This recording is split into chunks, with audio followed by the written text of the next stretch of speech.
because like your voice vibrates more than mine does, you know? Oh, well, that's due to my chain smoking issue. Heck yeah. Oh, not really though. Okay, think we're about ready to start. Oh, don't be giving me COVID, bro. No, never. I mean, okay, come on. It's not like you could control that if like you're like, I choose to give certain people COVID. I will not be infected mentally. It's all in the head. No, I'm kidding. Well, I don't know if you were apologizing because like I don't know if this part will go in. I don't know when we don't have a cool intro. I know. I've been trying to think of one. Like what to do as like I figured you could have done like the fact thing. Right? Yeah. I have one now. I was looking up some dumb facts. This is like it's not even like I feel like I just want to think of something that's like maybe interesting. Yes, but we'll start off with something very simple. If you didn't know this, so ants, right? Ants they don't take fall damage. They don't take fall like you mean like if they fall from a really far height they won't die? They won't die because of how small they are. Their terminal velocity that they reach is not fast enough to cause them any pain or impact. Okay, so in theory, if a human fell in a large area like equatable to an ant, would that human not die if they fell? What do you mean? Like okay, because you say the terminal velocity because of its size. Yeah, because like that heavier objects fall at like a faster speed. Okay, right, but like let's say like I guess that wouldn't matter then because humans would just go splat. Yeah, I guess regardless, the human would have to weigh like nothing, like as much as an ant. Then sure, it wouldn't. It would just bounce on the ground and be like, yeah, I'm fine. That's true, and just keep on crawling. That's so crazy. That like insects our grandmother always tells us that insects are the true high species because no matter how many times you try to kill them off, they never go away. They'll be there past once civilization away. Post humans, there'll be plenty ants will still exist. The center of the universe, all the dinosaurs that are just chilling there. Yeah, waiting for humans to go. Oh my gosh. Well, anyways, welcome to this new edition of the Media Boys. Hello. I think it's episode 7. 8 maybe. Wow. I don't know. It's not 8. I think it's probably 6. Steady, or 7. slow and steady. Slow and steady. We're getting there. Yeah, like a 10-episode special. Yeah. This was supposed to be up Halloween, but we just kept pushing it back and stuff. But we're here now. We're talking about some horror based stuff. Yes. To kind of make up. And in my mind, Halloween doesn't end till Thanksgiving. No, that's just how it goes. This year's not even a real holiday. It's just like it's just a fancier dinner. It's just Christmas without the gifts. You know. I suppose so. Sure, at least for Americans, I suppose. Well, yes. On this side of the pond. Anyways, I think we should get right into it. Just to talk about it because we are a little bit on a time crunch this time. So we'll see how this goes. Just can't wait to get this out to you guys. You know? I know. Well, it's ironic because we literally could. We could actually wait, yes, but it's can fun. Wait. So, anyways, our first topic of discussion is Lucas. It's me. Yeah, we're talking about you. About me? Wow. It's an intervention? It's an intervention. A one-person intervention. Yeah, live recorded. Anyways, you picked an album for us to listen to. Right? I did. So, in the spirit of Halloween and in the spirit of horror, I thought maybe we could try and incorporate the horror movies into our music. I was looking it up. There's this band called Ice Nine Kills, and they have an album called The Silver Scream. Ice Nine Kills, that's sort of like, I guess, a metal band or a rock band, with the screamos and stuff. And the metalcore is what they would be referred to as and stuff. Which is a genre I'm not particularly a fan of. I didn't grow up with it. I never listened to it much, and especially I don't know what it is with the audio or just the way I hear things. Like, the growls and the screams, without, a translation, I don't know what they're saying, and it really takes me out of the music, personally. Okay. But I do like the big instrumentals and the riffs and all that, so I would say, okay, I'll give it a chance. Specifically, because this album, The Silver Scream, it's based on classic horror films. Very true, yes. So, the gimmick, basically, is that each track of this record is supposed to be an homage, a detailed explanation, something to that a tier of a horror film or well-known one or independent one, and unlike Lucas, I was actually pretty big in metalcore when I was in middle to high school. I don't listen to as much of it now, but I do still enjoy the genre, and I have a little more familiarity. And I just found it so hilarious when he brought this up, because he was very adamant when we did this podcast about, listen, Andre, if you're going to wreck an album, you cannot wreck this metalcore stuff. I wanted to avoid it. You wanted to avoid it at all costs. And then I listened to the groove as you wreck, and I'm like, oh. Because I didn't hear any of the songs. I was just on some aggregate website talking about like the top 10 best horror albums. And that was in the list because it was specifically about horror films. And so I was like, okay, yeah, sure, maybe this is like a cool band, you know? Maybe it's like emo or something. Yeah. And just to prepare myself to kind of understand, like, I ended up listening to a couple of the tracks from the first album that they did, their debut project back in like 2010 or something like that. And I gotta be honest, it was kind of rough. Didn't really enjoy the songs I was hearing. This isn't the second. This isn't the fourth or fifth. No, that's why I said I decided to like go back to like the original just to give a taste. I'm not saying I went into this like thinking it was gonna be bad. I see what you're saying. And plus, I'm the type of guy to start at the beginning. You're having a taste of the different soup, though, at that point. Okay, you know? True. Maybe. Here's the thing, though. I have to admit that overall, I thought this album was very surprising. Mm-hmm. Like, I actually quite enjoyed myself listening to this. Now, you are talking to the person who is essentially just the biggest horror fan. Maybe not the biggest horror fan, but I'm a big horror fan.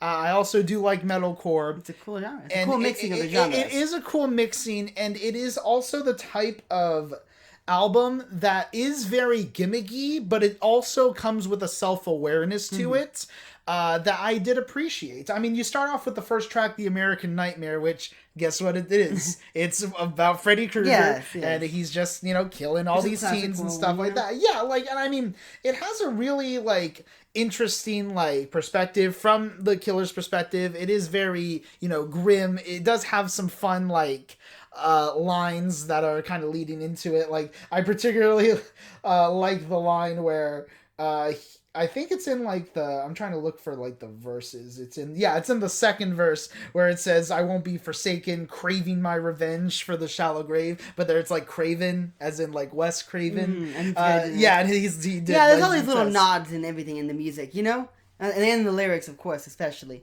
Both of them actually too. Sometimes they incorporate like, the themes of the killers, Oh like, yeah, and some like some of the ways that the riffs kind of go, it really does feel like aggressive, but it also kind of has like a catchiness to it, which is something like a horror movie soundtrack, like a song that you would see in a film, And I did like like a lot of like the lyricism in some of the ways they were doing it. They talked about like evil fitting him like a glove, to kind of insinuate that kind of weapon that Krueger would use.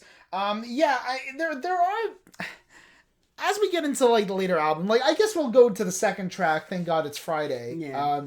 Which is Friday the 13th. Exactly. Some of them are pretty not subtle at all. Yeah, and I think that's the thing. There are moments within these songs where at times they kind of interject either dialogue directly from the movie or actual actors from the movie and like sampling them and whatnot. And it can kind of come off a little bit cringy at times, and it's in this very one, theatrical, and it's kind of like, you didn't have to do that much. Like they were so obvious in its lyricism and titling about what was kind of what song or like what was attributed to what movie. So having the actual mom from Friday the 13th actually say like, oh, they killed my son Jason and let him drown, and it's kind of like, do we need that? And in some of the cases, I actually think, especially for that song, because like it has a really good tone to it. I like the way that it starts off with like the chorus, but it's like kind of around a campfire, and the campers are singing it, and that the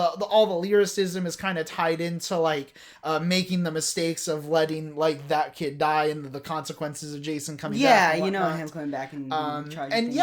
But like really, that was the only like bleb in the song where I'm just like, man, if you had let the instrumental just ride, it probably would have been a lot more effective. Yeah, because that one, a lot of the first ones, like there wasn't, to be his credit, like personally, there wasn't as much. It was a lot more clean vocals than I expected.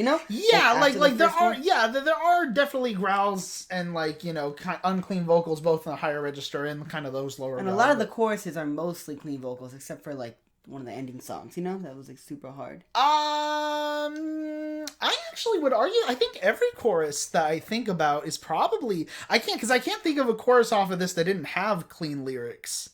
I'm not sure which one you're referring to. I think it was the Merry Axmas. The one You Will Believe In, but that's the chorus. No, you're right. The pre-chorus is right. Most of all the choruses are clean vocals, and I kind of thought, for what they were, obviously, like just parallels to the song, to the films. It was very, it was just neat. I liked all of them, really. I didn't have anything. I thought, not that they were all great, but they were all just okay, this is what I thought it would be. It pretty much met my expectations. Yeah, and in some ways, I actually think, they exceeded them, especially with the third song, Stabbing in the Dark, which I would argue has the best chorus of pretty much any of, the songs on the record, because Stabbing in the Dark is a reference to John Carpenter's Halloween. And yeah, there's just a really lot of, I like what the vocal inflections he did in this one, because in each chorus, some of them are he kind of does different things with his voice. Not every song is sung the same way, Yeah. That one is really a deeper voice. It reminds me of almost Disturbed, Oh, a little bit, yeah. It felt raspier, a little bit more. And there's another song earlier that this kind of almost a punky song. I think it's a Savages that reminds me almost of Skillet, Okay, yeah, that type of the way he's singing it specifically, kind of jabbier or more bombastic, and then some of them are whispery almost, he's trying to be mystical, Yeah. So I really think he kind of tailored the way he sung each song to the film, and it wasn't just kind of a blanket. I will agree with that. I do wish that the instrumentals would have been a little bit varied, because that is one of my criticisms overall. But that's the thing, that's me saying it all sounds the same. No, but you're right in a way, because a lot of the artists don't really change up the formula of it, because a lot of these songs follow pretty much the same formula of having the verses, pre-chorus, chorus, verse, pre-chorus, the breakdown, yes. And then a different version of the chorus followed by yeah. So they're all pretty much the same. It's really just how certain songs are executed. And I thought Stabbing in the Dark was probably the best one in kind of setting the mood for the town. They made references to Hattonfield,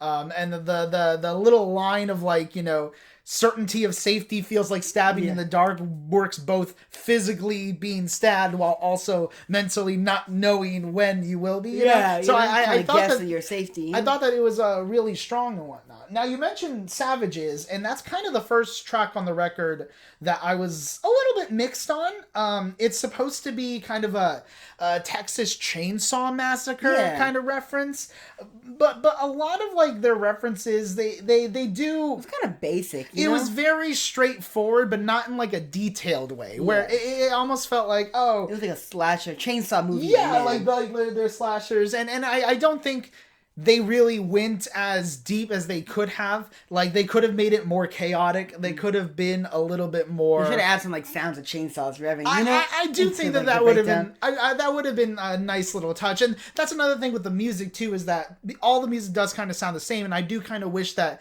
some of the songs had been a little bit more tailored to maybe the time period that they were kind of coming out. I thought that was a cool concept. But hey, this is more of a gimmick-esque album. It's not necessarily trying to do that. So I'm not necessarily docking it points for that. It's just more something that, I feel they could have done something with it.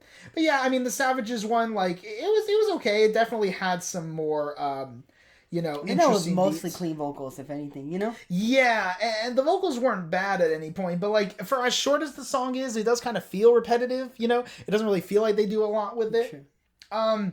Another mess song, right up the that again, is The Jig Is Up, which, guess what, is a Jigsaw reference. Jigsaw. And oh my gosh. Don't you mean Saw? Okay.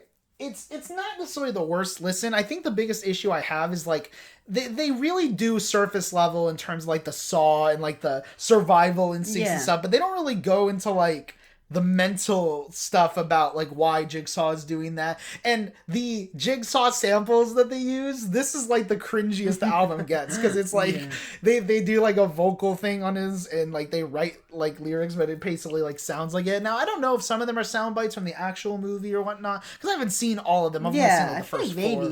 He didn't say anything outlandish. It wasn't outlandish, but it was just kind of not all that interesting. And the best use of that. Yeah, and I felt okay, if you're gonna do the Jigsaw voice, I don't know, that's the portions that you could have added some of this philosophical views, or at least why he's choosing to do the things he's you know, doing. they put that clip And part, and I just mean, they bring up, you know, that like people just deserve to like die. What was like a line on that, you know?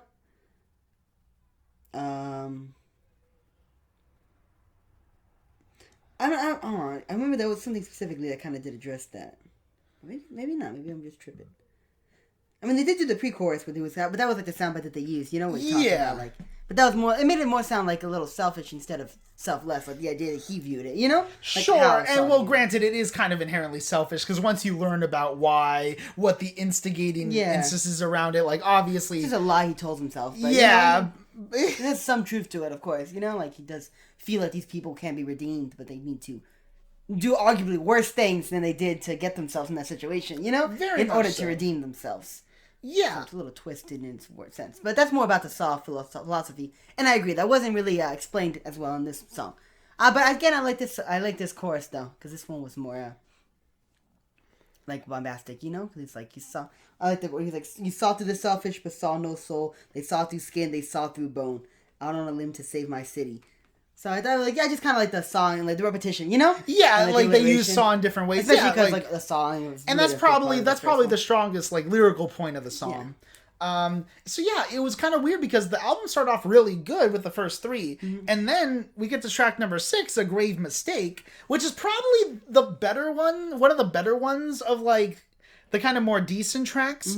But this kind of just came off to me as a pretty standard revenge track. And granted, it is based on the film The Crow, which is like a revenge story, which I have not seen. So maybe if I had seen the film, like there would have been references or kind of details that I might pick up on. But listening to it from that perspective, it just kind of comes off as like, oh, okay, this is just like a revenge story. There's some cool like lyricism in there here and there. I suppose the movie was better.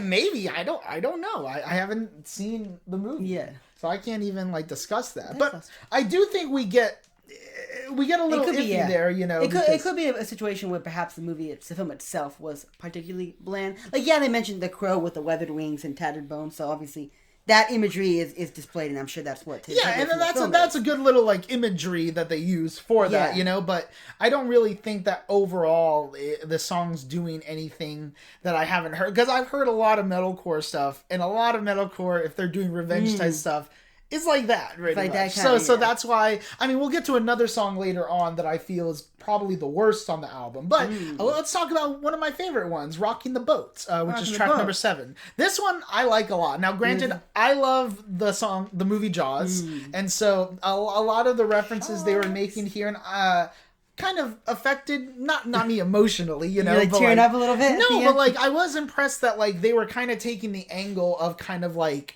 the mayor not letting things go down, you know. Yeah, like he's as much as fault as the shark is, you know. Which of course like the movie does address, but the movie addresses in a different way, where the mayor ultimately kind of not joins the company, but he's more like, oh, like I kind of realize my mistake, but the song takes it from an angle of someone who may not, you know. And I do like a lot of like the references that they make about like, you know, I got a fish to fry, and you know, the boat's got a leak, you know.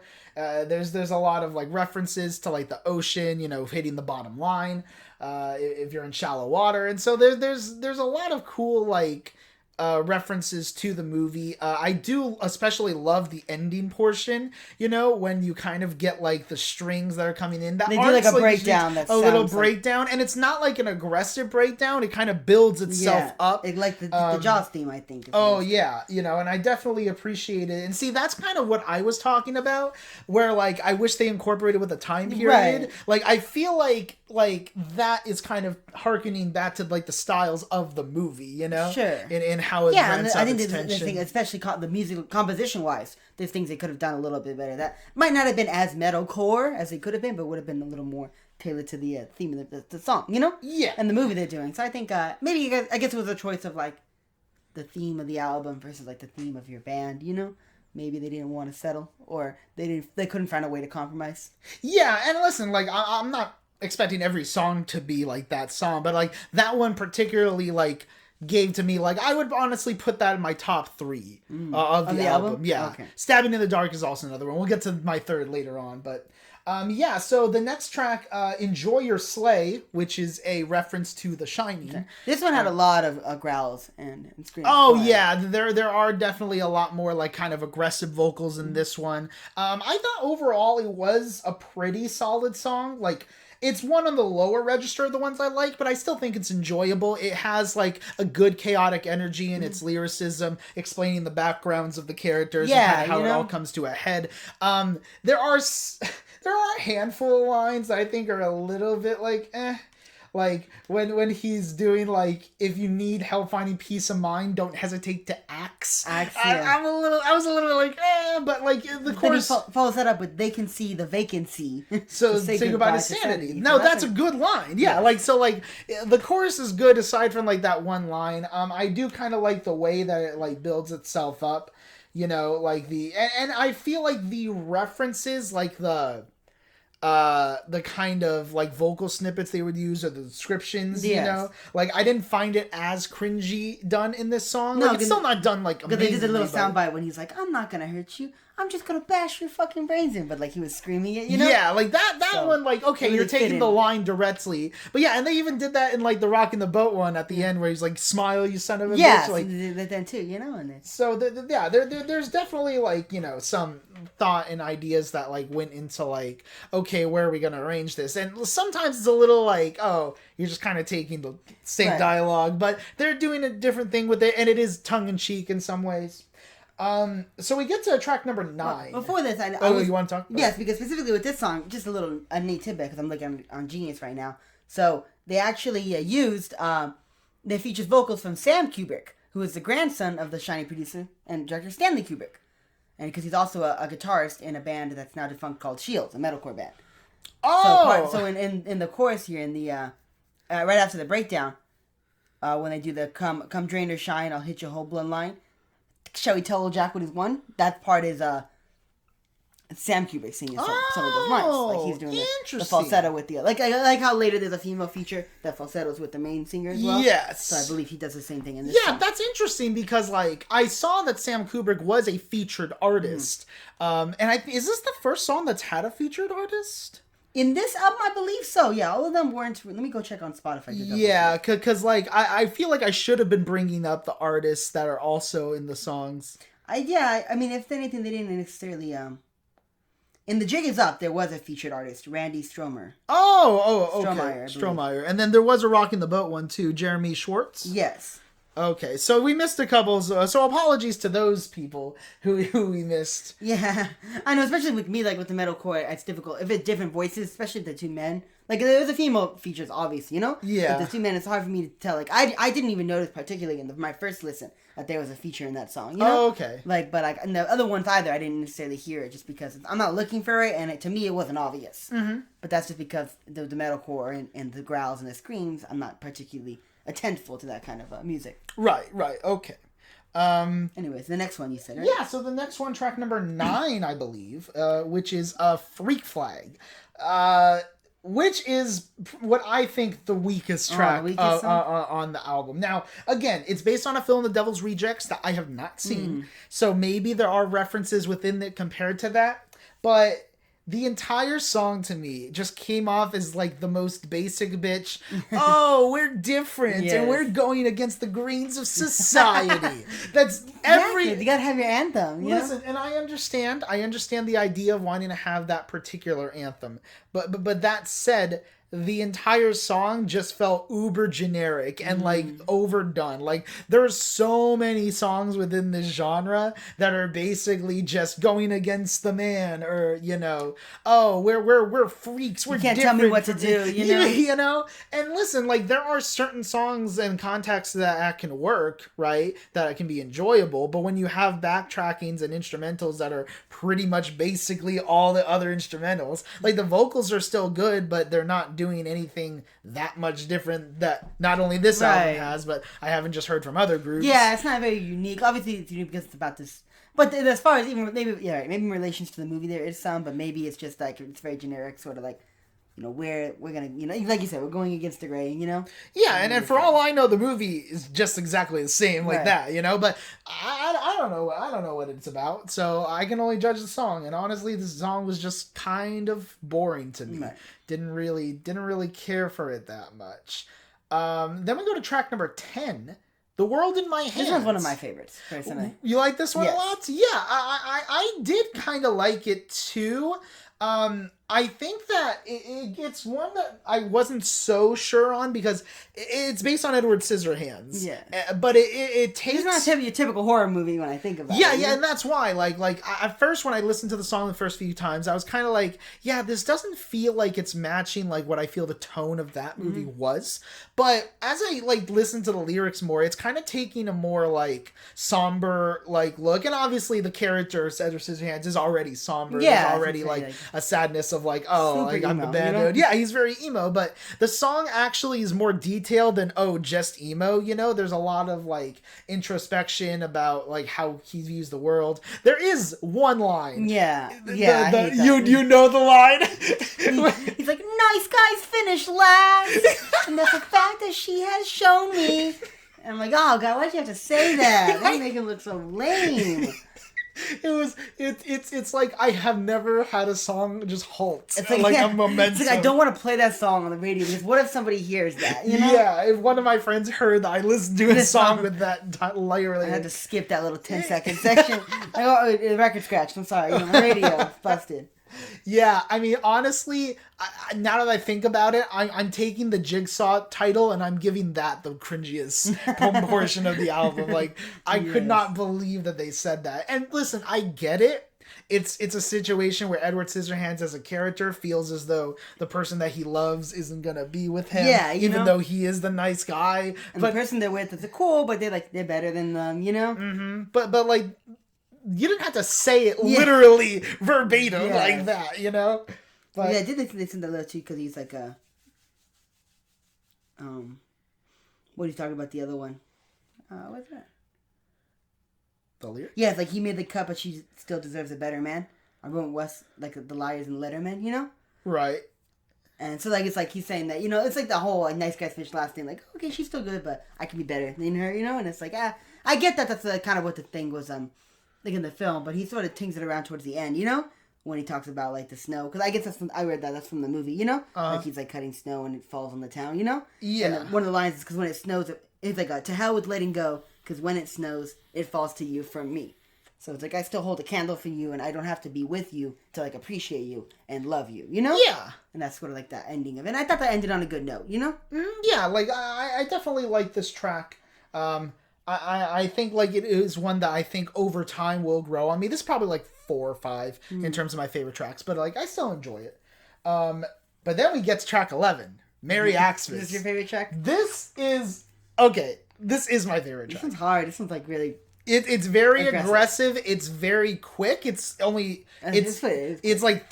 minutes 18 seconds on the dot, I believe. At least on Spotify it was.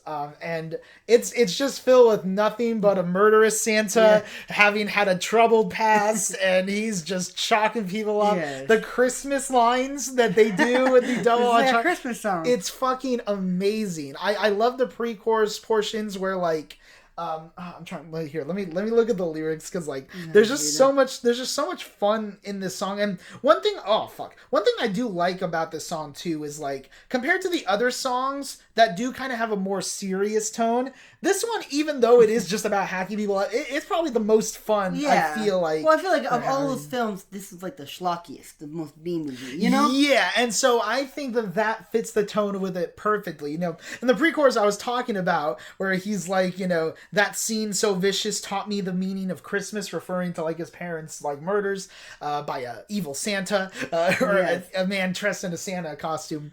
Basically, scarring this kid for life, pretty much. Yeah, and not only that, but they go into lyrics about going to an orphanage, being abused and bruised by It's almost section. The first verse is sort of the beginning when his parents die, and the second verse is him as a kid being abused. And the third verse is his murderous rampage. Oh, yeah. And punish them. And they even bring that chorus in, that Christmas choir prod to that line. And it's so good. And then you get the little reverb about when they kind of take the dashing through the snow lyrics, where it's like the hearse is on the way with the mistletoe tags thing on its Christmas Day. The mistletoe tag thing. And it's like they're singing it like they're singing the Christmas thing. Yeah, and it's, I don't know, like, this song to me, like, I feel like it finds the perfect balance of being really fun, being really aggressive, having, like, a lot of hard-hitting lines. After that little, like, chorus area, you know, you get the situation where, like, the drums and the guitars just kind of flail all over the place. Yeah, it's a long breakdown, you know? Mm-hmm. And I don't know, like, for a song this short, I do think they pack a lot in it, and it's probably the most fun song, I think, of the record to me. Then we get to track number 12, Love Bites, which is kind of a song that has me a little perplexed because on one hand, it is a kind of decent love ballad in a way. It does kind of go into like lyricisms of like kind of feeling lost in a town, and you know, it has references, of course, to An American Werewolf in Paris. In London, I think. Or London, sorry. Paris is the sequel. Yeah, apparently that's just awful. But the first one's good. And here's the weird part, though. I don't know where it fits on this album. Like, tonally, it feels completely off and dejected. Like, it almost have, like, the one... but it almost feels like a pop song in comparison to the rest of the... Well, you have to have the one, like, lighter track. Yeah, and maybe it's just the fact that it didn't fit that much, not only with that, but also kind of with the movie. Because the movie, it, like... A lot of, like, this lyrics kind of feel like you're stretching if you're thinking about the movie. It's a stretch. Yeah, like, you know, like, kind of like the love he feels for, like, a nurse or, like, you know, like, taking a bite. Like, and I like kind of the small lyrical moments where, you know, you bit off more than you can chew or something like that, where they are making references to kind of that werewolf thing in the form of that relationship, right?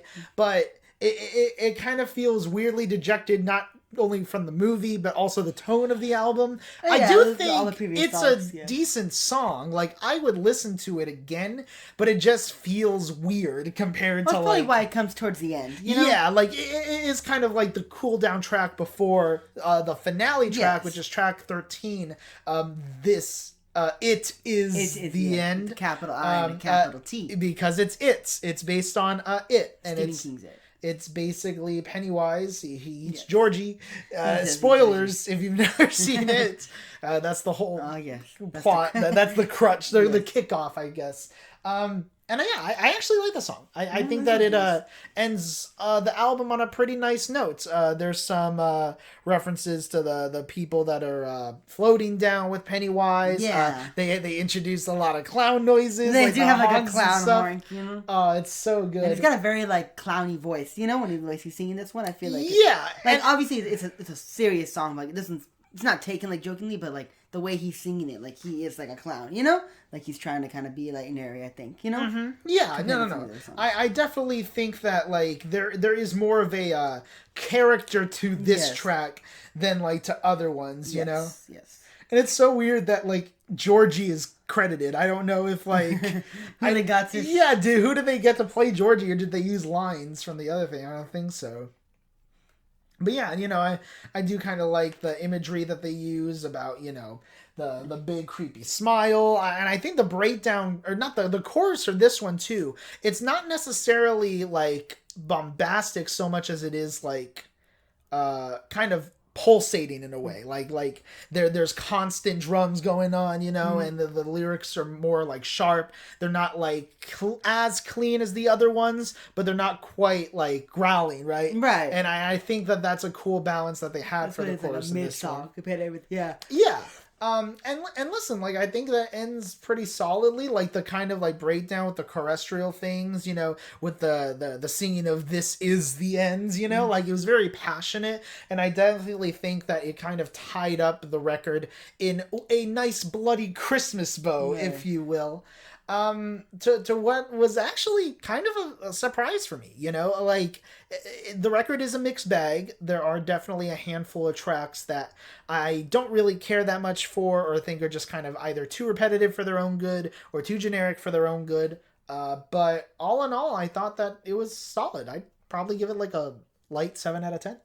The album, I would agree. Actually, I liked it as well. Even though I'm not a big fan of metalcore like that, a lot of the songs were cleaner than I expected, so I was able to enjoy them still. And even the ones that didn't have them, like with the lyrics, it becomes understandable, like what So what they're actually saying. Yeah, what they're intending with it. I do like the kind of like the feeling it gives you, like listening to that kind of music. When it's yelling at you and it's kind of like it's very loud and aggressive, but it gives you that like it's a heart thumping kind of music. So I would feel like say 7 to it. I'd say a stronger 7, to be honest. Okay.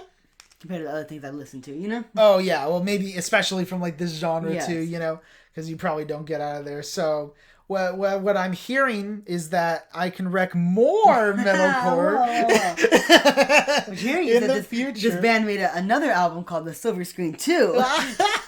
Maybe I'll be giving that one a listen. Myself. Yeah, honestly, like I probably will check that out at some point. I think it was October 8th. It just dropped this month. Oh yeah, it was so crazy. I know, because I looked it up and I'm like, oh, why don't you look at this? We're doing this album here, for a month. But it's actually freaking just dropped the second one, Yeah. But I'm not sure if that was more movie-like than this one. I think this one was what I expected, like I said, So I was happy. I'm happy with my choice. Okay. Well, I will say... I have like a big toothache right now. Oh, no, really? Yeah, I don't know what it is. I really haven't ate much today, but... Yeah, maybe you should, probably brush my teeth. Suck it up. I'm just gonna pull my tooth out right now. We're doing a podcast right now. You can't be having issues with your teeth. Right. But actually, while we're talking about issues, I have had like a little pain in my arm. I just cut it off for you, then you won't feel it.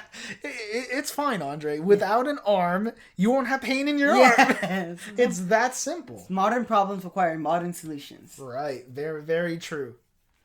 Well, speaking of chopping off limbs, yes. We have another section, our movie recommendation, which was a mutual decision between us. Now, I had talked to Lucas, and he had mentioned that he had not seen John Carpenter's The Thing. And I had realized I had also not seen The Thing from Outer Space. So we decided to mutually do like a double feature with that. So we'll talk about the original, the 1951 The Thing from Outer Space, which is kind of a sci-fi drama about like a group of excavators, I think, or a lot of scientists. There's a lot of people. A lot of scientists. That like the cast is there's not a lot of characters that have speaking lines, but there's a lot of characters. Like every character that has speaking lines has like 3 people who follows them, and just it's just 1 or 2 lines agreeing with them. Like the main doctor guy at the base, and then our other friend and his 2 comic relief buddies, Yeah, so kind of there. So yeah, I mean the plot is like they stumble upon what they find to be a giant spaceship. Mm-hmm. They pull out this alien beam from the ship, and this alien beam can apparently wants to form and delved into and be created into like other things, basically. Like in the original one? I'm trying to think of like how the original goes, because it's pretty much the same thing where he doesn't like transform into anyone per se. No, he's just like a big monster. Like he's like a plant monster. Yeah, he's like a plant monster who kind of wants to plant himself or itself onto the world. Like when parts of its body get like, if he puts parts of its body in like into other people and it grows. It is similar to the new modern thing where like it infects like an animal, but it kills everything. It doesn't really like let it live, So it kills like these wolves and it leaves like its part of its body like to grow into them, and then like it starts to move based on the blood. It feeds on the blood and it grows with the blood. Like later in the film, after they encountered the thing, our doctor guy is like growing some of them basically, and he sort of hypothesizes that this thing is maybe like the beginning of an invasion force, and it wants to grow itself in the ground, and it spawn more of these ones. Apparently they grow like this naturally, and then they can take over the world, and that's sort of what they go with, and that justifies. Yeah, like that's kind of what's going on in terms of what the threat is and what they're trying to stop. Because one of the scientists kind of puts like a bunch of information in, and he's like, "Oh, how long before the entire world is like completely covered or something?" And it was like. Well, I think that was in the second. Was that in the second one? Yeah, Am I mistaking them? Yeah. I'm going to be honest, like, just straight up. Like, the first one, to me, is kind of like a whatever movie overall. It's a very 50s movie. It is a very 50s. There's a lot of talking. And listen, like the talking does do some justice. Like I do think it is impressive that a lot of these actors are able to kind of like keep these conversations going and feeling like natural in terms of like when it's taking place, you know? Yes. Like this is pretty much just how people talked, I guess. Yeah, like I believe that this military guy would walk in and be like, "Hey, where's the doctor? Give me to me right now. Let's go." You know,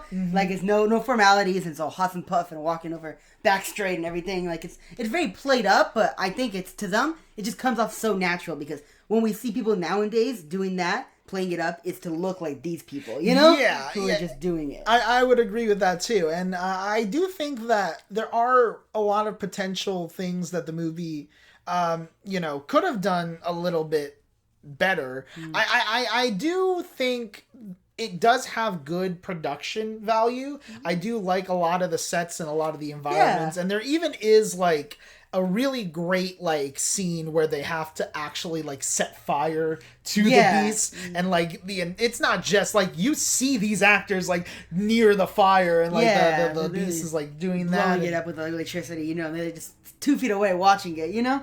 Oh yeah, those were the safety precautions they had back in the 50s, you know. Yeah, and like I really do like that they had to kind of be a little more procedural about it. They had to try to call for help. They had to try to figure out how they're like going to stop it, whatnot. I guess I just wish I I cared more. Like the characters themselves weren't really all that interesting, even though they talked a lot. I felt like a lot of what they were talking about just felt needless. Like it wasn't like fun empty dialogue. It was just kind of like, oh okay, this is kind of, it feels like it's filling time. Like there are scenes, there's just 2-minute scenes where characters are just telling a joke in like a helicopter, you know. And I'm just kind of thinking, I know the movie's already short as it is, but this almost feels like it doesn't need to be at all anyway. It's like I think it's just the way it's written. It can come off like the way that this dialogue has it, like humor is not effective with the style of movie they kind of make back in these days. Because obviously, like, the joke's like, if you laugh, obviously. But it's like, especially telling a long joke, it's like, it's so planned out and methodical that it has to be one of those kinds of jokes. Like, you can't do, like, spontaneous humor in this film, you know? Because it doesn't feel spontaneous, you know? It still feels, like, planned out. So that's probably one of the detriments. It's not to say that humor is bad, it's just, your options for making jokes are limited, I believe. Yeah, and I think that, like, they did have a lot of interesting like setup for like what this creature is, not really showing you it, seeing like the little you only see it like thing once. So basically, like it comes like, you know, they unfreeze it, and I like, you know, this movie because it sets up a lot of stuff. You know, they talk about, oh, you know, there's a heated blanket for you in case you get cold because they have the room's not temperature controlled, so they break a window so that the ice block can stay frozen. But the other guy was looking at the thing and he's like, oh, it's creeping me out, and he tells the new guy he's coming in to watch, it's kind of creepy to look at. The new guy looks at it and he's like, I don't want to look at that. So he puts the blanket over it. But the blanket was on the whole time, so they heat it on, so it ends up melting it, you know? So it's always like that, like, whole, you know, it's always somebody, I guess somebody always has to mess it up, you know, to be incompetent, but it's like, I like that they still, like, addressed it. Like, it didn't really feel like anything BS kind of happened to them, you know? Yeah, like there were set-offs and there were set-ups and there were payoffs. Like nobody got like screwed over, I think. People knew what they were doing, even if they didn't know, like they should have known better. It wasn't like like there wasn't any of that tragic irony where it's like, oh no, they don't know that this is gonna actually kill them by doing this. Like people kind of made these decisions knowing what would happen, you know? In a way, sure, yeah. I would think, you know? Like towards the end, like there's a scene after, so they meet the thing and then they get him in the they kind of chase him to like a greenhouse, you know? This is before they found out that he can like grow and he's a vegetable guy. Yeah, they cut off his arm, I think, or they break it off and they board him in there. But then they found out like why he was there and then he was gonna return again. But the doctor guy, he doesn't tell everybody else. He's like, hey, you two guys stay here. Maybe you guys find a way to communicate with him.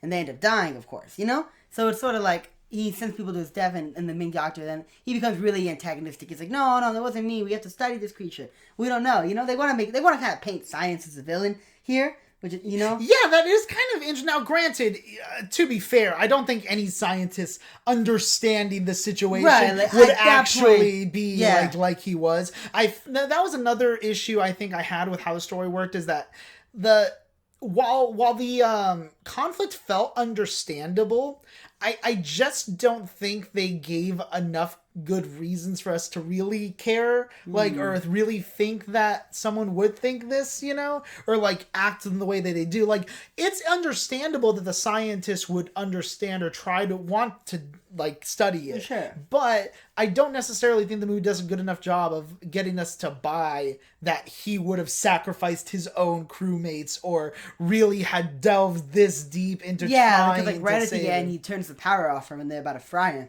and he has like a last ditch effort to try and communicate with him before he before he just smacks him out of the way, you know. So it's like he's very hysterical at that point. Maybe that's what they're trying to paint it as, or like, oh, he's blinded by science and he's hysterically like, we need to communicate with this creature regardless. Like, he doesn't have that kind of speech. He basically says that our lives don't matter, you know, if we don't understand what this creature is doing for us, he's basically saying it like a humanity scale, like, we are irrelevant. The fact that there's intelligent life outside of humanity means Just shows us that they're a species. Yeah. So like I don't know, but then again, even if that was the case, to make the jump that, oh, because there's this other species and we're not number one, fuck us. You know, like that's another thing that just seems weird. That's pretty much what he and the romance between like the main people that was also kind of like, you didn't like that? I didn't really care. Like I didn't care about like we met each other one time, and then like I don't know, he just kind of felt as though he just wanted to get at her again. And I will give it credit, like they did actually, the female character was actually pretty like snarky and pretty like, overall, I think a good fit for each other, you know, because she was kind of back talking him a little bit, you know, and he was all nervous because I guess he got like drunk or whatever the first time they met, and he was trying to be all handy on her, you know. So he said like, I thought you were an octopus. I never seen so many hands in my entire life. But then I guess he didn't do anything, and then that's why she's like, I'll give him a second chance, you know, because he seems like a nice guy. Yeah, and I don't know, like I just kind of felt like that entire relationship didn't have much like consequences. I guess like by the end it does kind of come full circle because they're all like, oh, I guess we'll go on another date or whatnot. Yeah, you know, I'm time to retire, you know. It better be, Jesus, like after that day. So yeah, I don't really have much else to say. Yeah, there's not really a lot to say about this movie. Like, it has some cool set pieces. It has some, like... It doesn't really hold up as far as, like, films go, because it's just so short, and it's just a lot of dialogue. You kind of really... I think if you're into, like, films from the 50s or 60s, you know, the 40s, you would probably like this one, you know? I think it has a lot of those hallmarks of a nice early science fiction film, you know? But other than that, especially considering it's a sequel to it, but also considering just that remake, I should say. Yeah, remake that as time's gone on, just what we feel about things. It's kind of like it just doesn't hold up, I think, the same. Yeah, I mean, it's probably like a decent to strong 6 for me. Like, it's fine. Yeah. Like, it certainly has its place, but it's not a movie that I'll feel the need to rewatch. But who knows? There are aspects of it that I feel could grow on me, you know? Right, perhaps, you know. Are you about the same? I would say a 6 as well, you know? A strong 6, just because it's enjoyable. And I didn't have as much grievances against, like, the comic relief characters. I thought they were kind of funny, you know? Making their jokes, you know? Right, okay. And, like, the kind of picking on him and stuff about, like, well, what are you doing? It's like, oh, haha, maybe the cats won't like that, you know? Especially I like the reporter guy, you know? The reporter was a good character. I liked his kind of, like, contribution to the movie. Like, when they first blew up the thing with the thermite and they ended up setting the spaceship on fire, and they get back, and he's like, well, message came in from command, remove spaceship from ice, use thermite if necessary. And he's like, oh, golly, that's what I love about the Army. Smart, all the way to the top, you know? Yeah, like there are some, like, you know, chuckle-worthy moments in it, you know? So, I think that maybe... what it could be is that the 1982 John Carpenter's The Thing is like so much better. Yes. I think partly because they had a lot more resources and a lot more of a vision to kind of create more of a tense and actual like eventful horror movie. Right. Because from the get-go, like you see like these two people in a helicopter. One of them is flying in, the other's trying to shoot and kill this dog. You don't know. That's how they open the film. That's how and you're like, why are they trying to kill this dog? This seems kind of fucked up. They end up in like a U.S. kind of like a station or whatnot, and there are a couple people there that are seeing that they're being shot at, and they think that they're shooting at them or the dog, you know, or they started with the dog, went to them, and from there, you're just kind of wondering, like, okay, what's really going on? And obviously, like, the dog ends up being part of the thing, but the thing in this one actually kind of morphs and becomes the thing that it touches, you know? It morphs into it and becomes that. Yeah. And just kind of disguises itself as that type of creature. It's fucking crazy.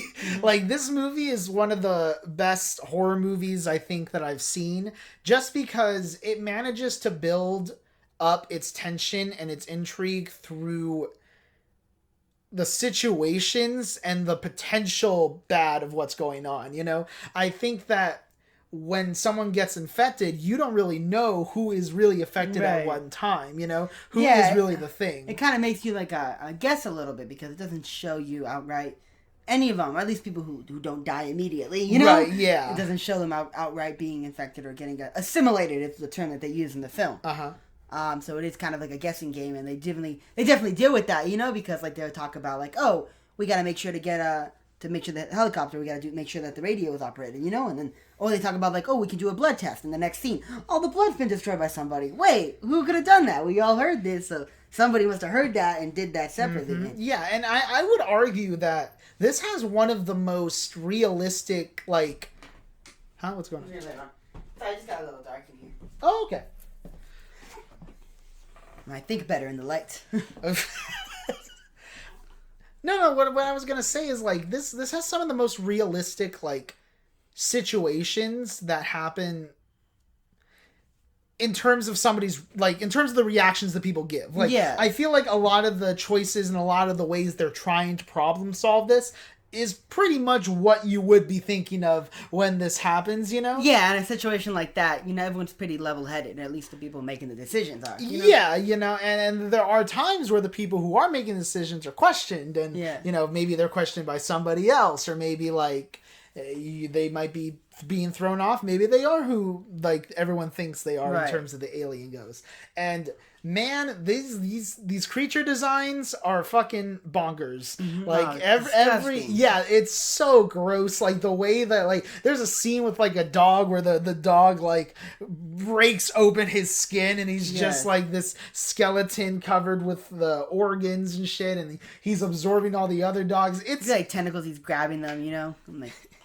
It's one of those things where, like, it's just so well executed that you'd never feel as though you're watching, like, a movie with it, really. Like, you're like, this is actually real. Yeah, like, it doesn't look like a puppet or something. No, like, it looks fake so... CGI. Like, it's a real thing. You know, it looks like it's this actual fucking thing from another world, just digesting a dog. And sometimes there are certain situations the characters get in where they're actually being attacked by this thing, and the thing is almost taking different forms. You know, there's one with a long neck that comes out, and you have a face at the end, but then when it gets cut off, like, there's like spider legs that, like, grow from it, so you're watching a head just, like, the head fell off and it's crawling away. Yeah, and the line of, like, you gotta be fucking kidding me, you know? Like, that's just a great line. And I mean, like, everything about the movie, to me, pretty much just works in terms of how everyone's responding to the situation. The way that, like, the space is used in the movie, because there are certain situations where they're in, like smaller hallways and they have to kind of be bunched up. I love a lot of the way that they kind of frame these scenes, especially, like, in the scene where, like, they're burning the shed and they have, like, the certain people standing, and you're still even then wondering, oh, what is actually going on? They lock up a certain doctor because he kind of, and see that, I think this one makes more sense, because now, like, they're kind of questioning the doctor and they put him in, like, in the thing because they don't know if he's really, like, you know, sane or not, because he tried to destroy everything after figuring out that, like, the world would basically go to shit. Like, that's when he ran, like, a little math problem. I'd say it was like in, like, 36 hours, you know? Everyone on Earth would be assimilated if it got to, like, a major population center. I don't know if it was 36 hours. It was like 36 days or something. It was a short amount of time. Well, it was short to get, like, out of there because, like, they had to still wait through the summer. I think like... Well, it's true, but if they got help, they got called for help and one of them was assimilated, they could sneak away. You know? That's true. That was the idea. Or if they left in a helicopter, so that's why he sabotaged sabotaged the helicopter and he sabotaged the their radio comms. the comms, Because it was in the dead of winter, and I guess it's implied that they wouldn't be relieved until the spring. So it'd be like a few months until somebody would come. And then based on that, from there, then it would be like him assimilating the entire world, you know? Yeah. So the doctor was like, I'm going to prevent that.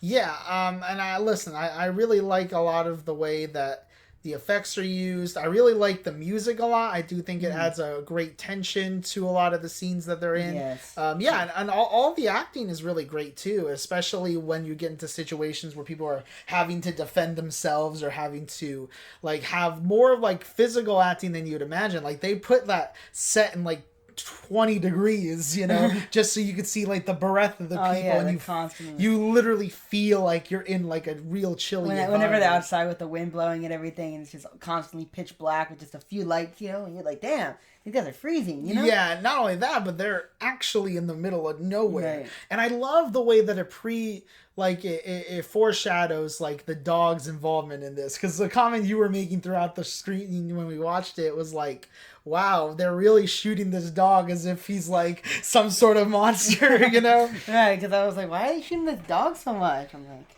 I was kind of thinking, like, is this the thing? I'm like, is this the thing? Is the movie that the thing is about? Yeah, I mean, it turned out to be correct. Yeah. I mean, like, obviously, it took a bit to get there, but yeah. Yeah. And I really love how the ending, like, kind of comes about, too, and the way that it kind of leaves you ambiguous as to slightly, what, like, yes, on a cliffhanger. Yeah, on a cliffhanger, like, what really could be going down, you know? I mean, I have my theory that, like, they're just both human, and they're like, oh, I guess we stopped it, you know? Yes, and then everything is good. Mm-hmm. That would be like the first thing ending, you know? Yeah, pretty much. Oh, that was another funny thing about, like, the way that the first thing ended when they defeated it, and, like, they're like, let everybody know. Oh, yeah. Like, they finally got the conditions back, and then the reporter gets like this big old news story, you know? Mm-hmm. And he's like, we humans are not alone. We are defeated, this dominant life form, you know? Yeah. Or something like that.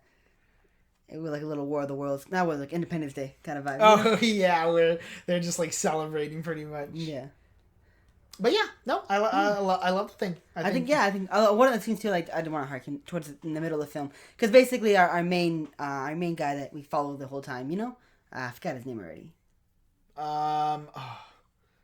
Kurt Russell's character, you mean? Yes. Okay. Oh, okay. I don't remember the character's name. Yes. But, yeah. Because maybe the other guy's child, so that was like the one that survives at the end, you know? Yeah. But no, because he's like not trusting of anybody, because you know the whole thing, and he gets a flamethrower, so he does like it's like a blood test on everybody, because they ran out of packets of blood to check if they're real blood, but he figured that he gets a speech because you know humans, our blood is just tissue, it's part of our body, it doesn't exist out by itself, but this thing when it's you know mimicking the form of blood, it is still its own being, you know, so it would react violently if hurt. So he gets like this iron like rod, like wire, and he like dips it. He gets everybody's blood and he dips it in each of their pools of blood to see who's human and who's not, you know. And it's how they figured out that one of them isn't. But it's ironic because like the scene he has everybody tied on the couch except for him and some other guy who he just cleared at the windows. I think his name was. Yeah.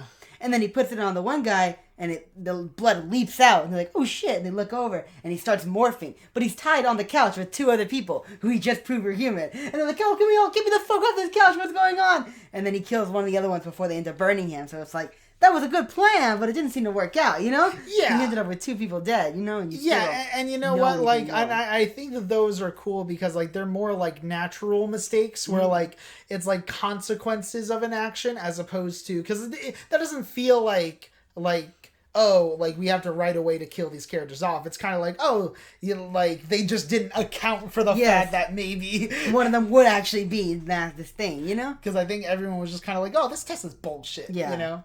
But I guess it wasn't. It wouldn't work, you know? That's what they were thinking, you know? Yeah, was not.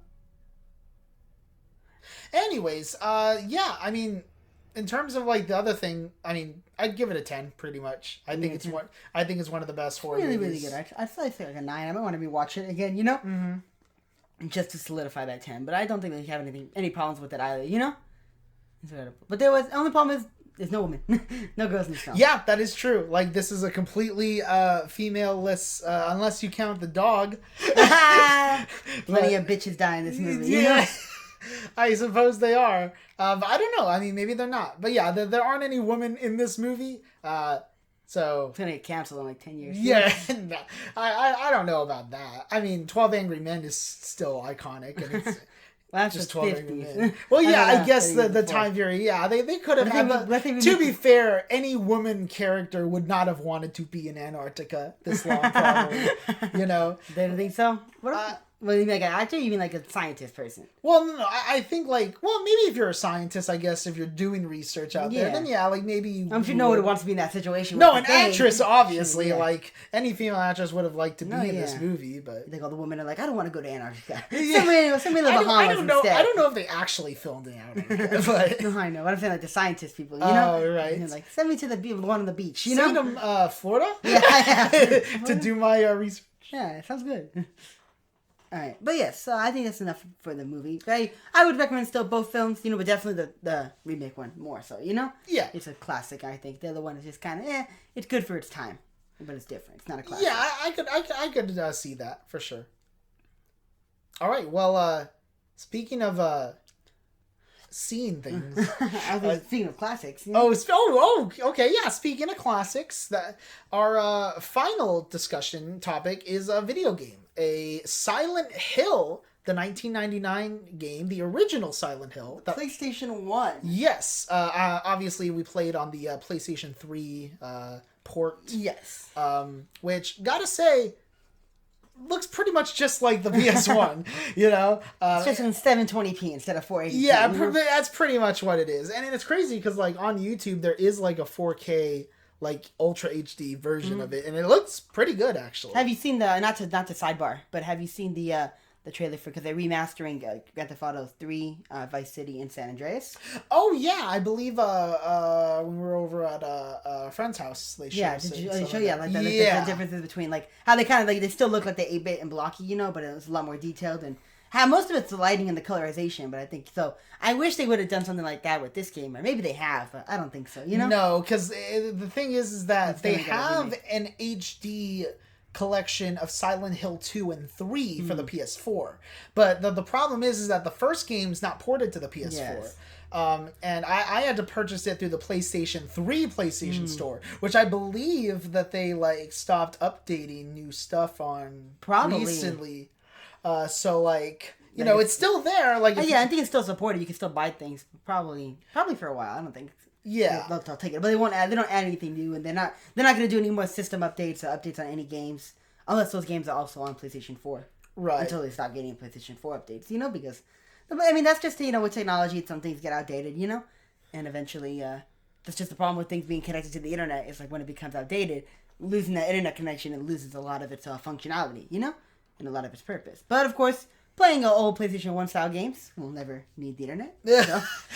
Yeah, well, and that's the thing too. Like, I mean, I'm not a video gamer per se, but, like, I do feel like people should value game preservation more, because I feel like 10 years from now there's going to be a lot of class. And this, listen, like, I'm going to say this before we talk about the movie, I guess, because I'm already on the topic. Sure. But I guess, like, excuse me, there's like 85% of silent films that are gone and destroyed. I mean, granted, there was a big fire in Hollywood back, like, in like the 30s or something, that destroyed, like, a bunch of original negatives for so many movies and shit.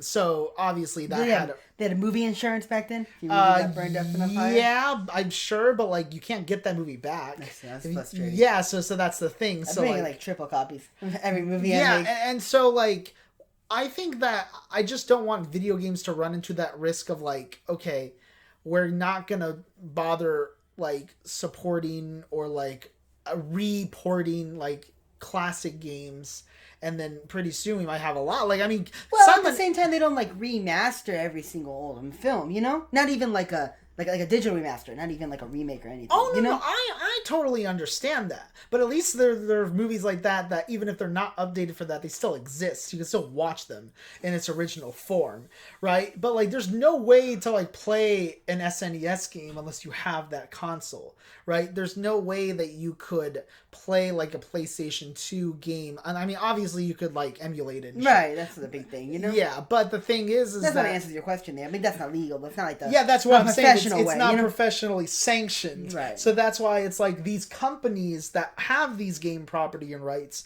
don't value them enough to port them, which I think is a problem because if Right. we have to rely on emulators in order to preserve that. Your glasses are kind of dirty, Andre. My glasses? Looking you in the eye. Oh. Maybe I should wash them. Wipe them down a little bit. I just think.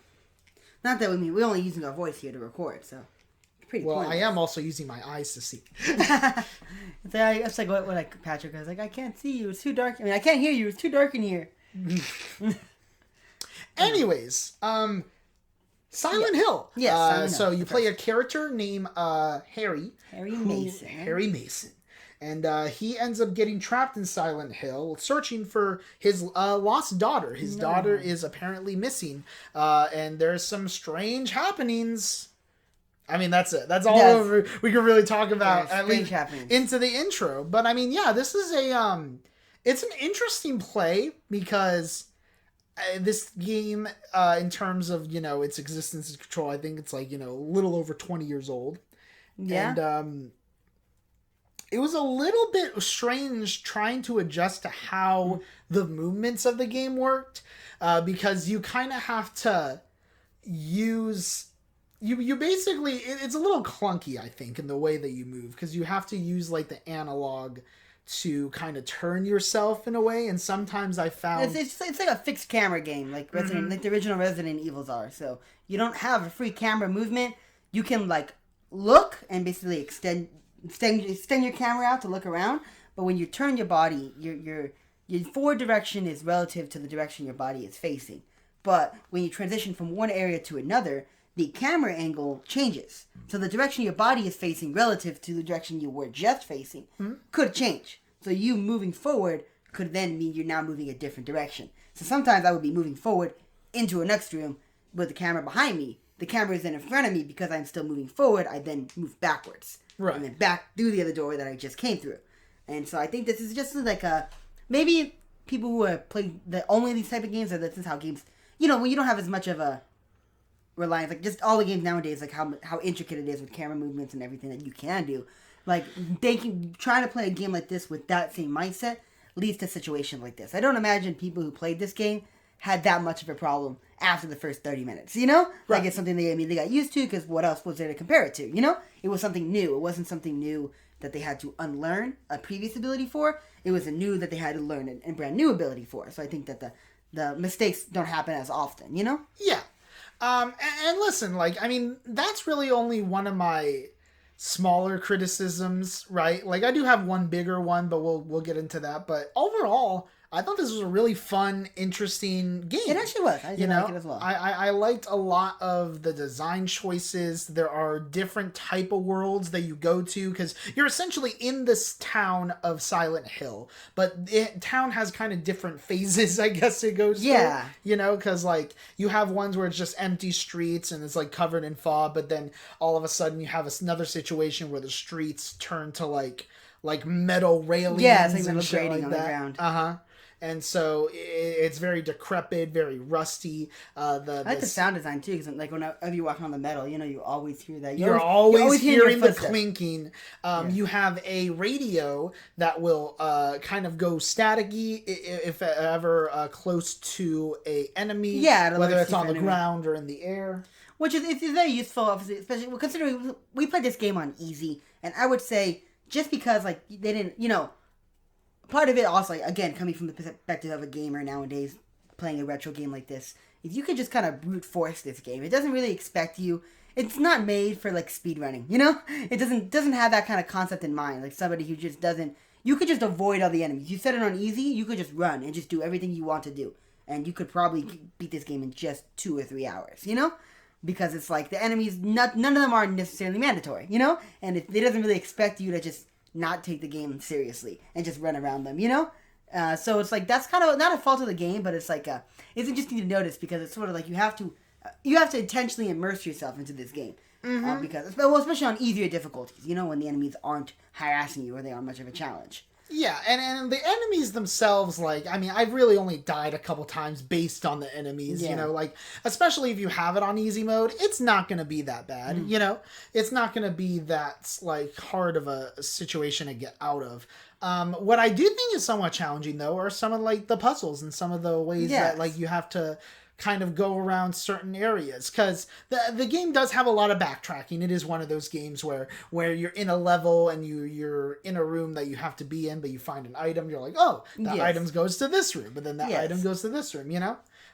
I definitely liked a lot of that kind of going back and forth, and then there are kind of these poems that you see and like riddles that you kind of have to figure out what they mean. Yeah, you kinda some have of to them analyze. are straightforward, you know. Most of them are, I'd say. You know, some of them, they try and trick you, but most of them are like it's colors or shapes or numbers. You know? Yeah, you know, things that are like somewhat Letters. easier to just kind of understand, you know. I particularly thought one was impressive with like a poem relating to like keyboards on a piano, you know, and I thought that one was pretty challenging, and it was like, you know, kind of difficult to go, okay, this is where this is supposed to go and whatnot. That the ones with the zodiac signs threw me off for a little bit towards the end. You know, Oh yeah. because you have to look at the numbers instead of Oh like the. yeah, like, because that's the thing. I was like, wait a minute, Yeah. what's going on with these? I thought it was like, oh, it's the calendar on the month, because then I go looking on the calendar and I'm like, this doesn't make any sense, you know? Yeah. And then I have to look up. Apparently, it's just like the appendages on the different animals, you know? Ah. That's what it was. And so that's the trick. You have to pick that number instead. And it's like, oh, okay, it throws you off because it wants you to think it's some big intricate calendar puzzle, you know? But it's a lot more simpler than that. Yeah, and so, like, you know, they are pretty straightforward. A lot of it is just going around collecting things. In terms of, like, the story, I do kind of like the story a lot and kind of how it progresses. There are things I didn't do, so keep in mind, we both got the same ending. did, yes. We got bad. We get the bad ending. Just the bad ending, right? Like, we kill our daughter and then we die, I guess, and that's You it. just give up on life, you know? Yeah, and it's so strange. And looking up what the other endings were, it definitely seemed like those would have been much more I satisfying. think those are canonical anyway. Canonical? Okay. Yes, because like as far as I'm aware, the sequels of this game, at least the second one, it takes place in Silent Hill, but it's unrelated to the story of the first game. But in the third game, you play as you basically play as Cheryl. So what happens is like, you know, in the proper ending, the good ending, you know, instead of just killing the boss, which is your daughter, some guy comes in who you save earlier in the game. That's like the side quest you're supposed to do.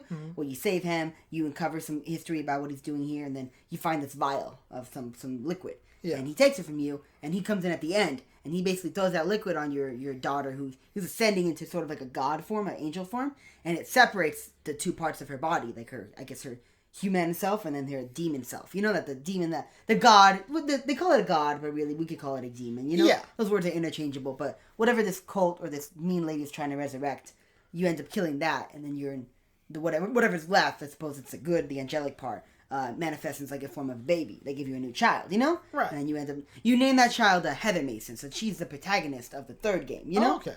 And then, of course, she kind of learns more about her past and how she's related to both, technically, Cheryl, which is your daughter from the first one, who is one half of the spirit, and how she is also the Amanda girl, you know? So she's basically three different people at the same time, you know? That's fucking crazy. Yeah, so I can imagine that one. That's why I'm also, after playing this game, I'm interested in the story. I probably will pick up the Silent Hill 2 and 3, you know? Yeah. Maybe not the second one. I might play the third one first and then the second one just to continue that. Yeah, I mean, you might as well get them in a bundle, you know? Right, well, I'm saying, like, I'll get the second if they're together, but I wouldn't play the second one first. Oh, really? You would play the third first? Well, if the second one doesn't have any relation to this one other than just the Silent Hill idea of it, you know? And I'm more interested in the story of Henry Mason and his daughter and stuff, you know?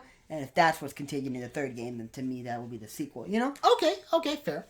That's a little off track. Yeah, I mean, like, really, the game is just very efficient, very solid. You know, you got, like, a menu screen where you have various items you can use, a lot of different weapons, from a rifle to a shotgun to a handgun. And at first, I was just kind of using my handgun the whole time, but for a lot of the boss enemies, you really do need that rifle or that shotgun, because otherwise, it's going to be hell. You're going to be, trying to do the that. rifle especially, you know? Like, on easy mode, you know? The fact that you can just... it's funny because, like, certain things, I'm not sure if this is just part of the port or if this is actually intended in the game.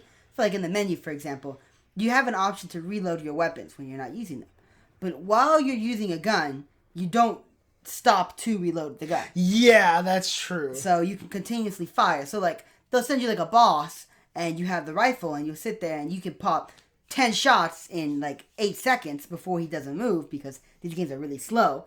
And by then they've done maybe one move, and then you get hit or not, and you probably already defeated them. You know? Right. Like, these bosses aren't incredibly strong, but it's because, like I said, they're not adapted to the tactic that you're just gonna go balls to the walls. You know? Mm-hmm. Like if you act like, oh my god, I don't know what to do. I should run around. I should see what kind of attacks he have. I should try and dodge them. Like if you play like a game, then it works. But you can sort of break the game by just not treating it like a game and just saying, okay, I'm just gonna do this. And obviously that's because the people who made these games back in the 91, you know, or 99, right? 99, yeah. So it's like, what do they know, like, about how video games are going to progress, how gamers are going to react? So I feel like I kind of had that advantage coming in from this game, because I was like, I mean, obviously it takes a little bit out of the realism of it if you don't really consider the game a threat, you know? But if you, as far as like getting the game done quickly or getting the game done efficiently, not considering any of the enemies really a threat, just sort of makes the game easier, you know? Yeah. So it's more a mental thing, which is sort of like, I think, indicative of the themes of the game itself, you know? Oh, if you don't feel threatened by the game, it's not really a threat, you know? Mm-hmm. Like, yeah, there could be 10 enemies on screen, but you're like, we'll just run around them and shoot them, you know? Yeah, that's often what I did. I mean, I was trying to speed run this shit, and I actually beat it a lot quicker than you did. You spent like a good 4 extra hours just doing shit. Just like walking around and you have a little map, and if you walk into an area you can't go back in, he like marks it off, you know, and they change them and update them. So I always think those kind of things are cool, you know? There was a lot of, I always just felt the movement was very slow. I wish there was some sort of fast travel system, or maybe you could run faster. Like later in the game, you get an upgrade. You get like a scooter or something, you know? Because just running. That'd be so funny to see you on a scooter just around. You have like a little helmet on, you know? You're running. Yeah, I mean, a lot of this game is just really good. The only thing that I think is very dated and doesn't really work that well are probably the cutscenes. And not necessarily... It's just dialogue, right? Yeah, and not necessarily in terms of the content, because sometimes, like, it develops the story, you're kind of learning a little bit more about the characters. That stuff is all fine and dandy, but they're very still, it's very just stagnant. The voice acting's not that great for the most part. I mean, there's a couple of moments where they're like, oh, okay, but, like, our main character, Harry, he has, like, the most boring voice actor, like, on the fucking planet. He's just like going, what? What's going on? What are we doing? Yeah. What are those kind of guys? I hate when they make protagonists like that, because they're like, this is what the player is thinking while he's playing this game. But like, no, most of the players like, no, I get it. I'm like, why do I know more than this guy? And he's living in this world, you know? Yeah, like if you're gonna play as a protagonist, you need to transform into the protagonist. Yeah. Right? You shouldn't be forcing like a situation where the player is smarter than who they're playing as. Right. You know? Yes. I mean, agree. unless that's like the point. Well, yeah, that's like a little irony, of course, and you want to know things and that the player doesn't know, but it's like, especially like things that you know that the player should know and they don't know them, that's what's frustrating, you know? Mm-hmm. Or they don't act like they know them until it's convenient. And I'm like, well, that would have been more convenient 30 seconds ago, you know? Right. Maybe I can't give a specific example, but that's what just like how I feel about a lot of older games. It's like, but you're right, with the cutscenes, they're just kind of dated because it's just a still frame and dialogue over the frame, pretty much. Very true. But yeah, I mean, I think Silent Hill's solid. Yeah, I like it a lot. There's a lot of cool Easter egg stuff. There are multiple different endings, so I do kind of want to give this a re-go at some point. I like a lot of the things that they were doing here. Even though I do think some of the movement was a little clunky, even though I do think that a lot of the cutscenes just don't really work flat out, it's a fun time. I'd give it like a strong 7. Yeah. That's a tough one, you know, because you want to encounter like the playability of it. You know, as a game, like it might be great, but it is still difficult to like play now, you know. I mean, and again, this is just me not knowing how to play games, right? Really. No, but and also me playing too many newer games, you know, not being just having accustomed to something older. Yeah, know? True. We come from like similar kind of it's like the same object, but coming out from different directions. Right. But yeah, I would probably also say like a 7 as well. I think if it ever did get ported a little more modern, you know, with a little touch of graphics. If, like, I'm not saying it would. I probably don't think it will, but if it does, it could make it like a solid 8, you know? Yeah, I mean, yeah. I got some sort of free camera movement, and it was like a Silent Hill Plus, you know? Nice. Like they just made new stuff for it too, like just kind of like bother you. That's just Silent Hill's new streaming service. They just have exclusively Silent Hill content. I mean, that's only like not That's a lot like of 2 items. movies. Yes, 2 movies, a handful of video games. Yeah, But it's only like $1,000. So oh you're yeah, okay. a month. Yes, your whole life savings every time you log in. Oh yeah, they ask you for your social as your password. All right. Well, I think we've talked about everything that we needed to talk about today. Yeah, I think we've discussed the album very detailedly, and then the films, of course, and then Silent Hill. Just something that like it's just because it's so old, it's not a lot to talk about it, but definitely like it's still good. I think.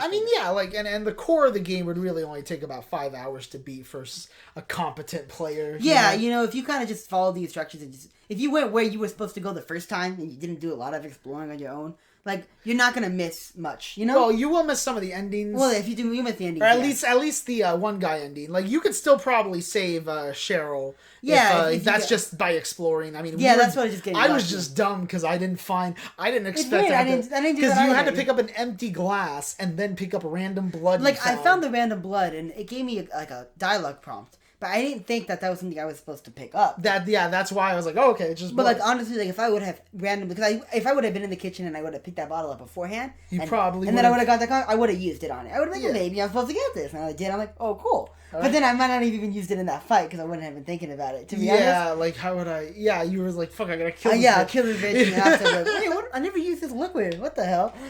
Right. But yeah, so it would sort of be like a. I think so too. And I think it's kind of a nice the way that the game ended, though. Like obviously I didn't get the good ending either, but I think it was more complete, with the good ending. Because I did look up videos. Yeah. It would feel like it went better full circle. I think. Yes. All right. Well, we have some recs. Yes, for the next podcast. I was like waiting for that. Would you rather? Yeah, you're just we gotta talk about the recs first. So my rec, I have the choice to rec a music album. Now for the November episodes, maybe the 2 will do. Hopefully, not counting this one. Not counting this one. Yeah. We probably are going to do like a grateful theme, like either things that we are grateful for or things that are high praise, basically, or highly liked or other people are grateful for, Yeah, other people are grateful for. So, the album I'm picking is going to be the Slayer record, Rain and Blood. It is a metal group. It's hardcore, but it is also less than 30 minutes, like 29 minutes and some change. So yeah, it's a shorter one, and we'll see what we think about it. Okay. And then conversely on that, I'm going to pick our film this time. Just one film this time. My original pick was because I was thinking of, classic films that people constantly kind of praise of. One film I thought of was The Good, Bad, and the Ugly. But Andre had already seen that film, and it's in the interest of, in a similar vein of that, another film that I've known for, and I think there's a quote from Dirty Harry, which is another Clint Eastwood film that Andre and I have not seen. There's a quote, I remember at the end, I've seen it from a clip where he's like, do you feel lucky, punk? Well, do you? Go ahead. Make my day. And that makes me kind of smile when I think about it. Yeah. So I'm grateful for smiling. It's a good quote. And I want to see if the movie's got any chops to back that up, Yeah. So that's what we will be watching. It's like a cop film, I think. Yeah. All right. Well, the last thing is the video game, which we had a couple different options that we were weighing because it's a mutual choice between us. That's true. We have decided to go with a sequel. Danganrampa 2, Goodbye Despair. Yes. The Sega Danganrampa film video game. I mean, it's pretty much just a visual novel, I guess. Yes. Yeah.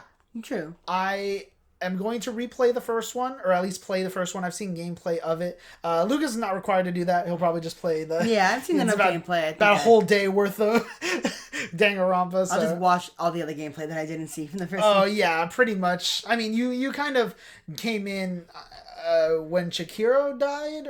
Oh, from the playthrough you were watching? Yes. Yeah. From the first okay, one, yeah. yes. So like the first a couple episodes or so would be fine.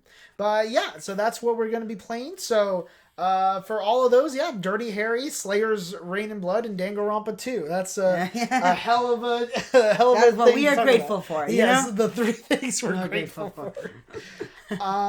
Well, before we end the episode, we have to end it with our annual tradition of a Would You Rather question. An annual tradition. semi-often tradition. Yeah. That's true. Yeah. I don't know. I don't know what the word is either. I'm trying to think. You know? Yeah, I'm trying to think Rattling of how that away. would go. As often as you do it, I suppose. I don't know. Because, like, we've done it every time, but it's not a regular amount of times, intervals between the times we have. Yeah, that. yeah, because we try to do 2 a month, but sometimes that doesn't happen. Yeah. Scheduling is difficult, you know? Yeah, The life especially of a busy podcaster, as you can imagine, Yeah. you know? Okay. All right. This one's good. Okay, I got the would you rather here. Let's go. Let us commence. Would you rather only be able to watch films with a Rotten Tomatoes score of 95 to 100%, or only be able to watch scores of 94% and below? So I guess the question really is, like, you can't watch the highest of the highs anymore. Yeah. Now, I guess my question would be, do I forget that I've seen them if I've already seen them? Or That's is a good this from question. this point on? Because there's a lot of movies that do have that, like, 95 to Yeah. 100 that I've already seen that I'm like, I could... Right. I feel like, in the fairness, it should be that you can't recall any of those films. Because, like, for a cinephile like you, a film aficionado, you kind of break the would you rather, you know? Yeah. If I've seen every film that's about 95%, then I could just check the 94s and it wouldn't matter. Well, let me say this then. Even without that stipulation, I think I would still go 94 and below. And I think it really comes down to quantity, you know? Because, like, sure, I might be able to watch that top, like, 95%. But if those are the only movies I'm limiting myself to, there are plenty of movies with, like, 50% scores on Rotten Tomatoes. Eternals has 49%. And I liked it. That's you know, I don't know if I'd rewatch it that soon, but, like, you get what I'm saying? Like, What are you saying that you'll love it? Well, you feel like, is there a film with a 95 or better that you don't, that you think is just okay? Like maybe just a 7 or even an 8? Gravity? I mean, that's actually not even that great, to be honest. It's like a 6 for me. But, like, I don't know. I haven't checked Gravity's Rotten Tomato scores. But I know Face Off is, like, 92. So you'd be living yourself with that, I right? would be not... Granted, I've seen it so many times. I could probably get away with never watching it again. But, like, I still want to watch it. You stop. I'm gonna go ahead and see if I can look it up. Of Gravity? No, well, just Gravity too, but everything else, I suppose.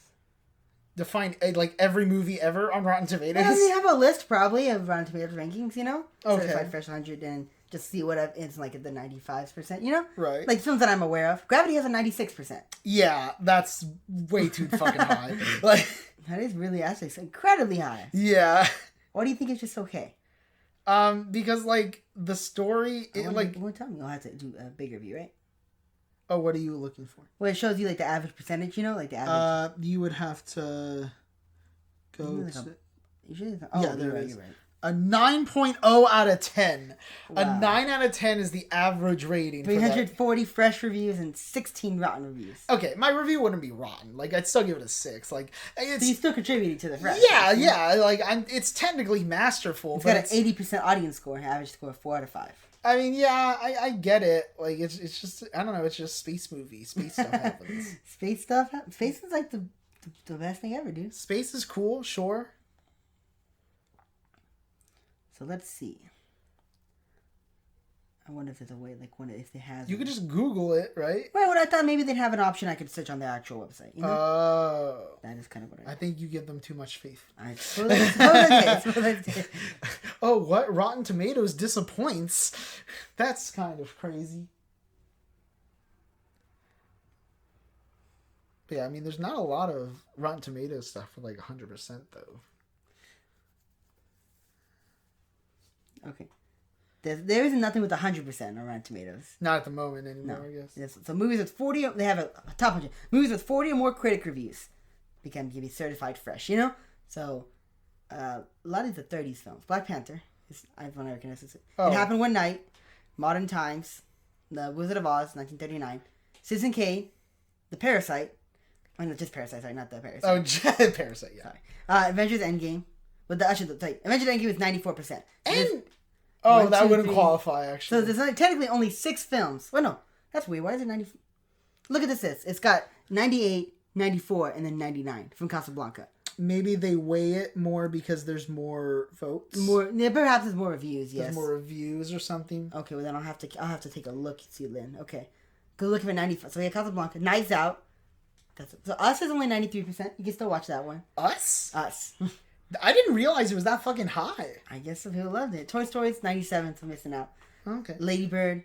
Mission Impossible Fallout, 97. Black Klansman missing out. Get Out? Oh, I can't see that. Oh, The Irishman is 95. So. There's probably so many Scorsese films. So what if it's like a film was 95%? And I just leave a rotten review and I haven't seen it and it gets down to 94%. Do I just forget then that the film exists? But then I watch it and then I rate it good and I rate it... It's a paradox, isn't it? I give a good review and it goes to 95%. I forget about the film. That is definitely a paradox. Yeah, you know... Okay, there's some pretty decent films. There are decent films there. Oh, there is. The Philadelphia Story has 100% on Rotten Tomatoes. I haven't seen that. It's a 1940 film. I've heard of it. It's on my watch list. Oh, 102 reviews. It's only an 8.9 out of 10. So Gravity's still better, apparently. Gravity's still a better movie, even though it has a lower one. Yeah, I'm still gonna stick with my 94 and below. I think there's just too many movies. Plus, yeah, I love watching bad movies too. Sometimes. Oh, you never see. There might be a bad movie out there that has a 95% on Rotten Tomatoes. You're like, this is shit. What the hell is going on here? Why am I watching this? Not only that, but I'd be wondering like how it even got that high to begin with. So it's okay. I'm looking for other ones that are Roma. The Cabinet of Dr. Caligari. It's a Spanish film from 1920. Is that a Spanish movie? Is it States? Well, it says Das Cabinet. That's actually probably German. Das Cabinet des. I think it's I want to say German. Oh, it's arguably the first true horror film. The Cabinet of Dr. Caligari set a brilliant high bar for the genre and remains terrifyingly near a century after it first stalked the screen. It's 1919, 1 hour and 9 minute horror film. Oh, only one Rotten review, and that top average score is 9.3 out of 10. That's very high, actually. Well, I wonder what that guy. I have it on DVD. You've heard of that movie? I have it. I have it on DVD. Haven't seen it yet. What's the one near?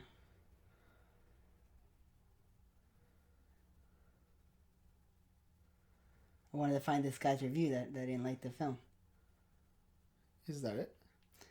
Well, it says like this one here. But like the description it put was at the present time the world needs sane and helpful fiction, not allopathic doses of the morbid and the grotesque. Well, that doesn't sound like a good reason to not like. Where is that from? Moving Picture World. So I guess because because the movie was too dark and depressing, they didn't like it. They reviewed it in 2020, and they're like, "Oh, the world needs a happy movie right now, and this is a sad movie." It's like 100. It was probably like 100-year anniversary or something, you know? Maybe yeah. Because like a lot of these reviews are from October that were around that time, you know, or these ones at least. These newer ones. Okay, it's in order, huh? Yeah, I think it's by newest. This guy saw it October last year or this year. Well, with intense satisfaction. That's what he thought about it. I want to view a movie with intense satisfaction. Well, you could always change your rec. You spent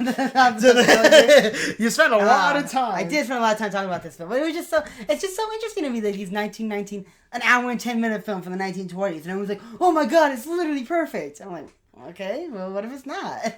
But like. They say it is. To them, it's perfect. Yeah, I don't know if you'd like it. But then now, if I did the Would You Rather question, I would be forced to have to watch this film. My options are limited. I'm like, well, really? Is this my choice? Yeah. This is what I have to see? So what is it then? What's your answer? I'd probably honestly go with the 94 lower. Like, you're right. Quantity over quality, you know, and odds are that a lot of great films are going to have that percentage, you know? And some not so great films will have above 95 that I'll be missing out on. But I think overall, I probably will be missing out on more great films than with a 95% that I will with a 94 below. Maybe.